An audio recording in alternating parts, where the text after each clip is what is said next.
What's good, everybody? It's your boy Young, and I'm back.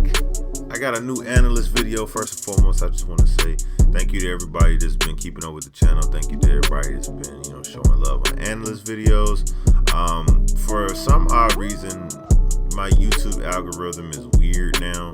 When I took that 2-week break, so a lot of my viewership and everything has been down on my videos. I don't really care as much, you know what I'm saying? I just do this for the love of the game, and I just do this because I love to make content. But to anybody that is watching this video, thank you so much for watching this video. Make sure you go check out the playlist, go watch some more of my analyst videos. Just me talking about basketball, you know what I'm saying? Me talking about what's going on this season and going forward. Today is January 26th, and for any basketball fan, anybody who loves the game, we know that a year ago today, January 26, 2020, we lost the great Kobe Bryant, RIP to Kobe.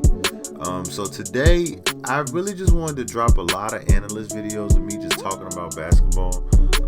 I guess that's my way of tributing to Kobe. So hopefully I can edit and get these videos out as quick as possible. Hopefully YouTube will allow me to do that. I'm going to try to get at least 3 analyst videos out so that I can just, talk about the game and just do what I love to do, which is talk about basketball. But really quick, I just want to go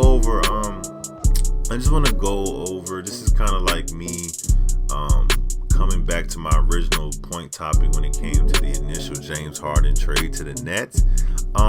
The Nets have played 4 games.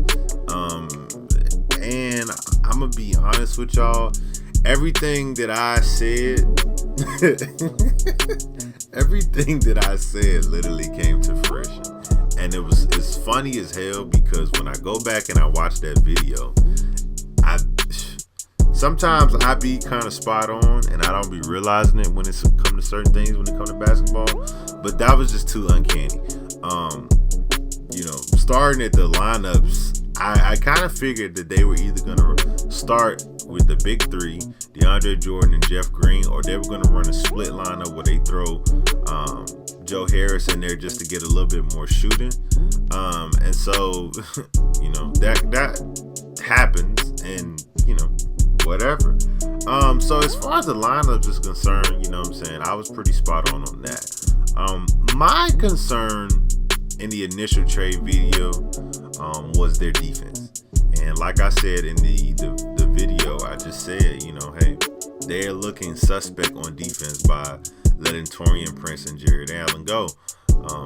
At the time, a lot of people were saying on Twitter, like, oh, they got a lot of firepower, they'll be fine, they can play team defense.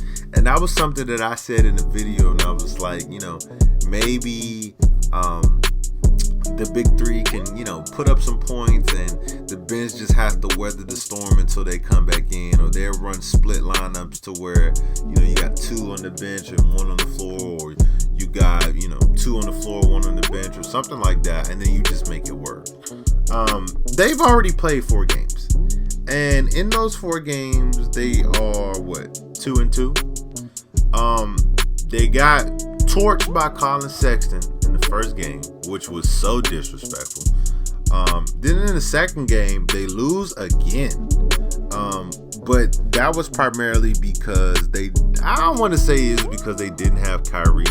They didn't have KD, because with a team like this that's so, top heavy as far as like your starters is concerned, it's really hard to be like, oh, well, they didn't have KD, bro, that's why they lost. But it's like, you look at the rest of the roster, you got an MVP, a former MVP, and an all-star. Like, it's like, what else can you do?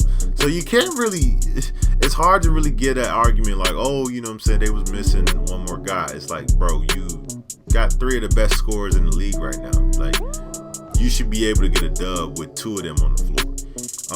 And so they basically, Kyrie had 38 that first game. James Harden had 19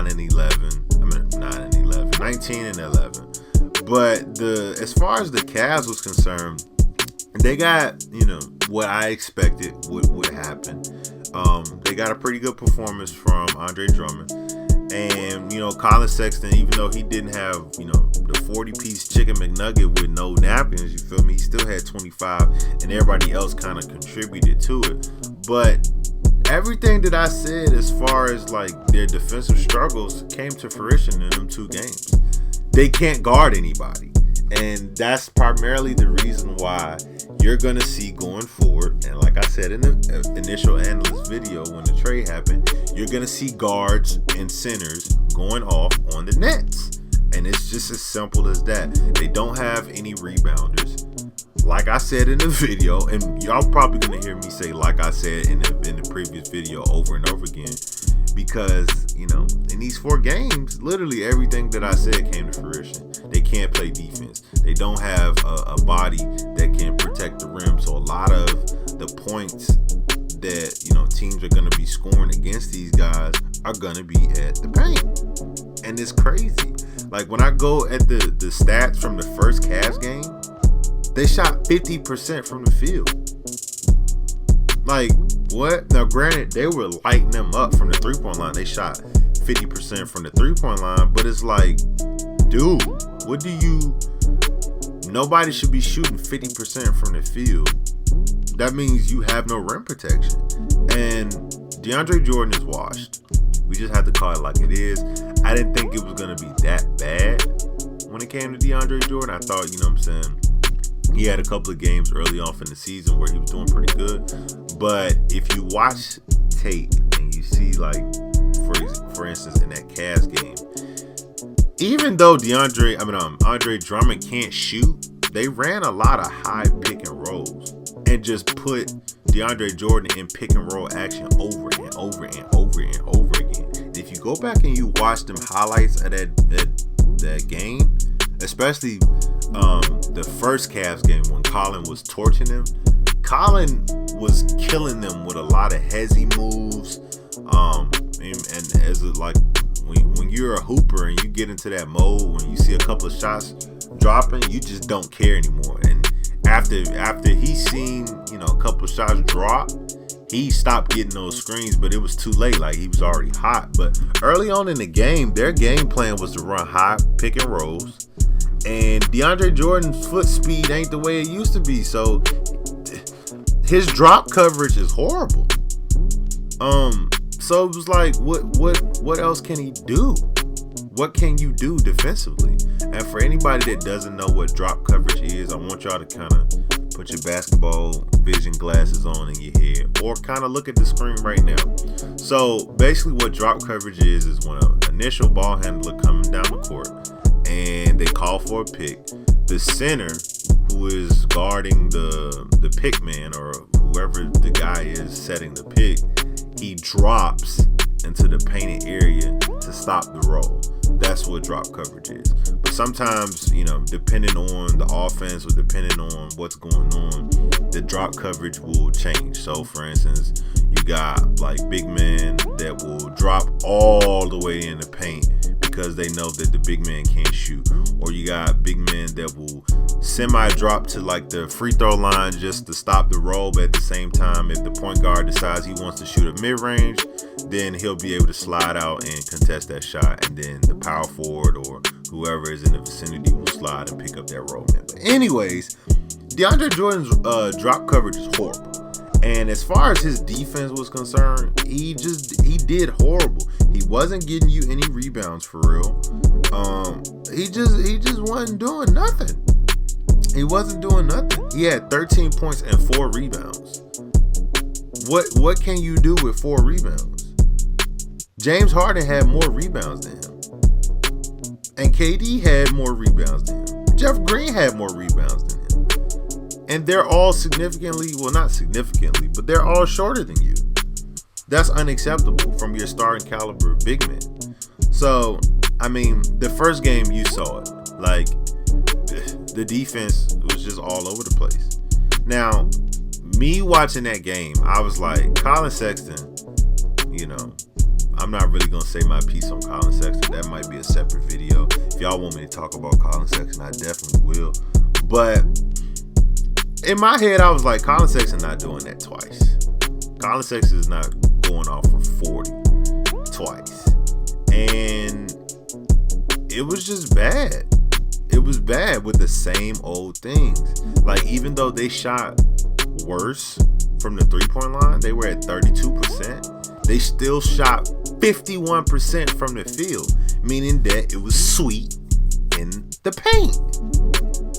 And that's horrible. You cannot beat teams when you're allowing 51% of their shots at the paint to go in. Come on now, what are you doing? And then as far as the scoring was concerned, they was missing KD, okay? But James Harden had 19 and 11. Kyrie had 38. Other than that, nobody really offered more than 13 points. And that's what I mean. You don't have another playmaker that can, help that bench out.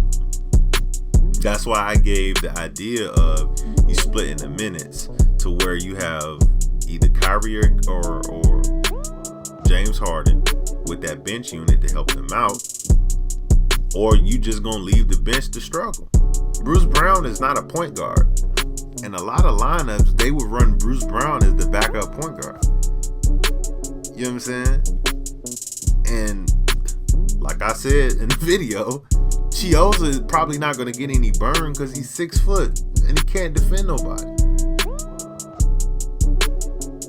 Now, those are the first 2 games. You think to yourself like, okay, all right, whatever. They'll get it together. They'll get it together. They lost the first 2 games. Now, against the Heat, they win this game, right? Stay with me now. They win this game, but Bam has 41. Going back to my first point. Guards, primarily the point guard or the shooting guard, guards and centers will go off against the Nets. Second example, 41 points.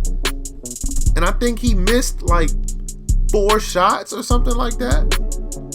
He went 14 of 20. He missed 6 shots.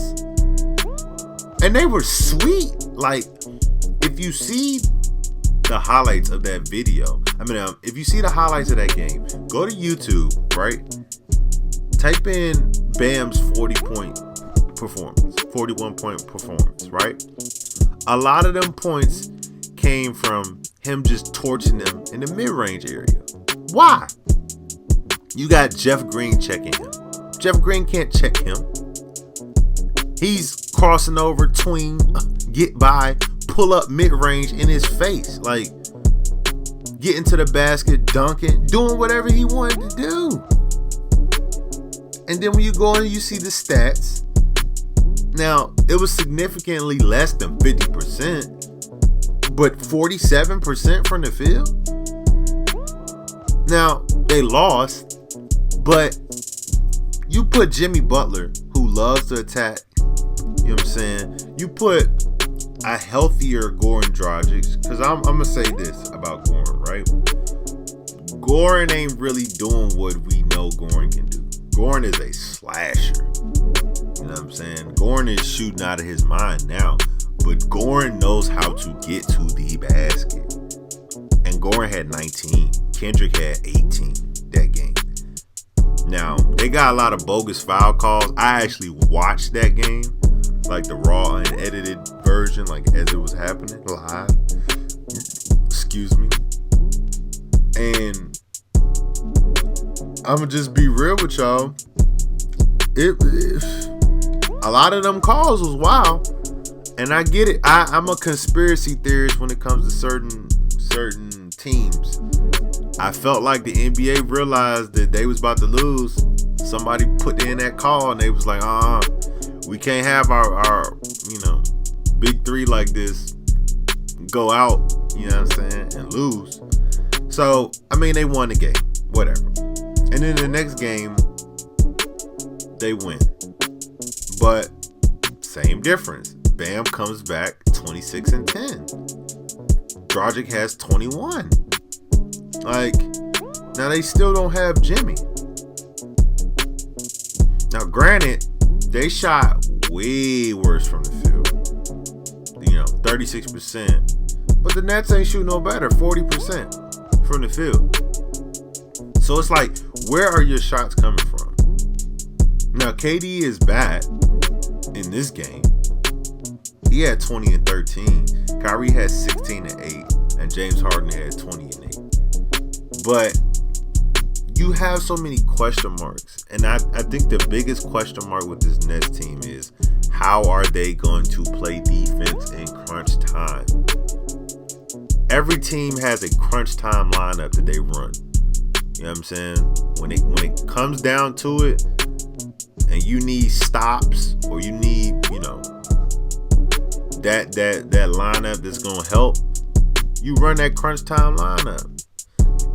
As I watch the Lakers, and I'm always weak when I watch the Lakers, but their crunch time lineup is Braun, Dennis Schroeder, Caruso, AD, and it just depends on what's going on to determine if it's Trez, Kuzma, or Marc Gasol. And I say this because I'm always weak at the fact that Caruso is always on the floor, but Caruso, he does what he need to do for the time being. But that's their, late game lineup. I don't see a late game lineup other than the big three. You might throw Jeff in there, and then you throw DeAndre Jordan in there and hope for the best. Now, I've seen some reports saying that they want to make a move for Andre Drummond. Hopefully that the Cavs buy him out, which I doubt it, because they're in the East and the Cavs are significantly good this year, so they might try to make a little playoff push. So I'm guessing that the Cavs, if they were smart, they wouldn't want to give their center over to another East team. So I doubt that's going to happen. I seen another one, you know what I'm saying? Because the Cavs, the Cleveland centers, you know what I'm saying? The Cavs also have JaVale McGee, who's somebody that the Nets are targeting. I doubt they're going to let him go as well. They got to find a center that's going to do something. Now, I don't know if that was Jordan Bell that got signed by them, but Jordan Bell just got signed, who's a decent center. Jordan Bell, you know what I'm saying, does what he needs to do. He got signed by the Wizards. That's what it was. But they got to get some defense, and they got to get better as far as protecting the rim. Now, scoring, when it comes to the scoring aspect is weird when it comes to this team, simply because of the fact that they got to figure out how they're going to help the bench. Now, I'm not just going to sit here and rag on the Nets. I do like some of the sets that they run. They run like a 1-2 pick and roll in late game situations. They run like a 1-3 pick and roll in late game situations. I like this set that they run where sometimes they throw Joe Harris in a pick. Joe Harris will come and set the pick, and then they run like a flare option. And it's like whoever's guarding the ball handler would essentially be, James Harden. But whoever's guarding him is on an island. And then you got so many options out after that initial pick, because once Joe Harris get open, it's like you can't leave him open. So now the guy that's holding Joe Harris probably was your best defender because he's guarding James Harden. You got KD somewhere lurking. You know what I'm saying? Kyrie somewhere lurking. It's just crazy to look at, man. I'm gonna just say that. Do I feel like they'll get it together? Yes. Offensively, yes. Defensively, hell no. Not until they gotta make a trade for somebody. They gotta make a trade for somebody. And I don't know who they could make a trade for right now. You know what I'm saying?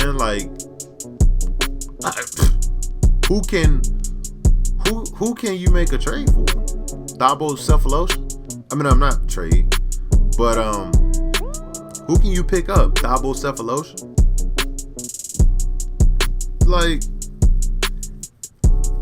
You could get Rondae Hollis Jefferson. He's still serviceable. You know what I'm saying? You could get him. But I don't know who else you get. You get Dwayne Dedmon, but Dwayne Dedmon, he got the instincts to be a shot blocker, but it's like, what can he do? You know what I'm saying? Like, it's like, I don't know. You can get Kid Gilchrist. I think he's still a free agent. Like, I'm thinking of like Swiss Army knives that you could possibly put in there that could help out. You know what I mean?